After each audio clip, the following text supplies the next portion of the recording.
السلام عليكم ورحمة الله وبركاته. أيها الأخوة الكرام، أيها الأفاضل، أيها الإنسانية، أيها أهل الوجدان، أيها أهل العالم،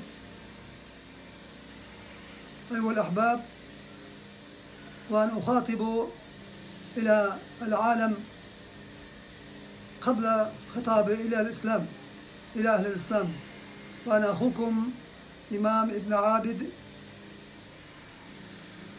من دولة تركستان الشرقية القديمة، من مدينة قاشغار. وأنا هاجرت من بلادي قبل 23 سنة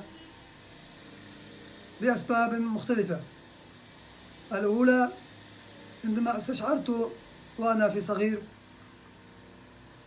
من طغيان الصين المحتل، الصين الظالم الغاشم، التي أجرت بظلم بأنواع شتى على إخواني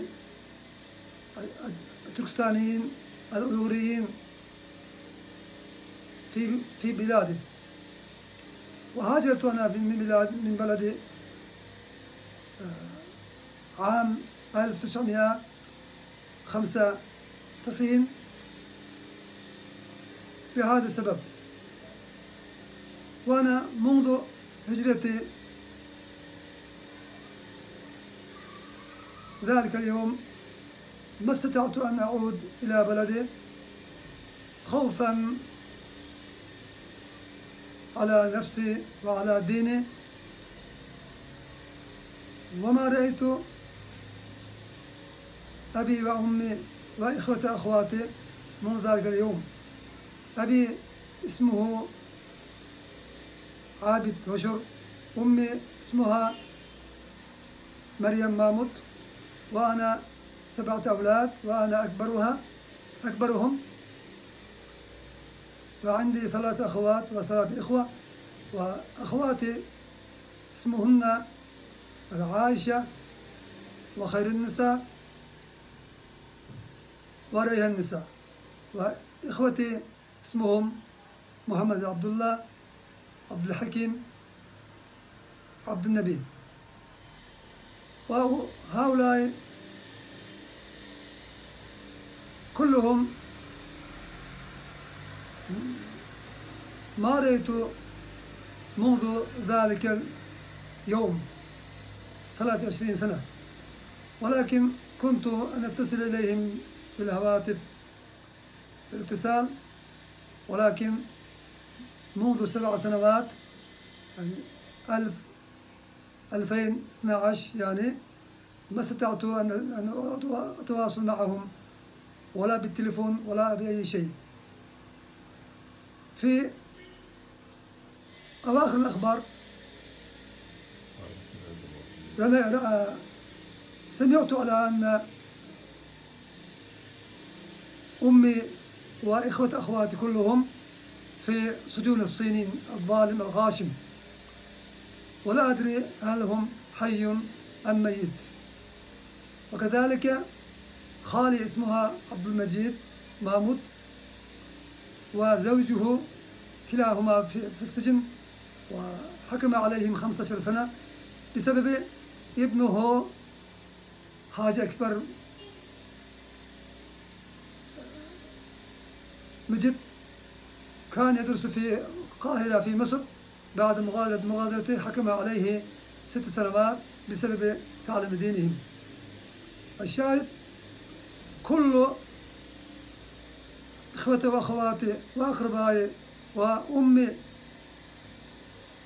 كلهم الآن في سجون، في مخيمات الصينيين التي يسمى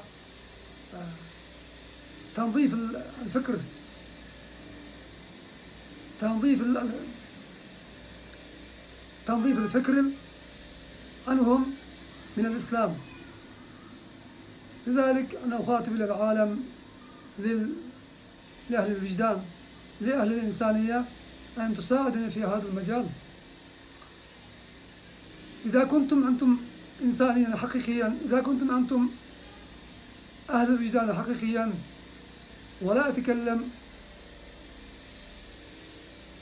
عن الدين قبل الوجدان، وفوق كل شيء نعم الدين، ولكن قبل الدين. وأنا أطلب من جميعكم أن تساعدني يا أهل الوجدان، يا أهل الإنسانية، أن أستخرج أمي إخوتي وأخواتي من سجون الصينيين. هؤلاء في هذه اللحظات يموتون بالجوع، بالضرب، من أنواع شتى للظلم، وليس بحسب أقربائي فقط، ولا أفكر أقربائي فقط، أمي فقط. هناك أمهات المسلمين، هناك أمهات كثيرة، هناك إخوتنا أخوات كثيرة، كلهم الآن ينادون من داخل سجون الصينيين إلى العالم، ولكن لا يسمعون أحد ولا يردوا الجواب. وجزاكم الله خيرا جميعا. السلام عليكم ورحمة الله وبركاته.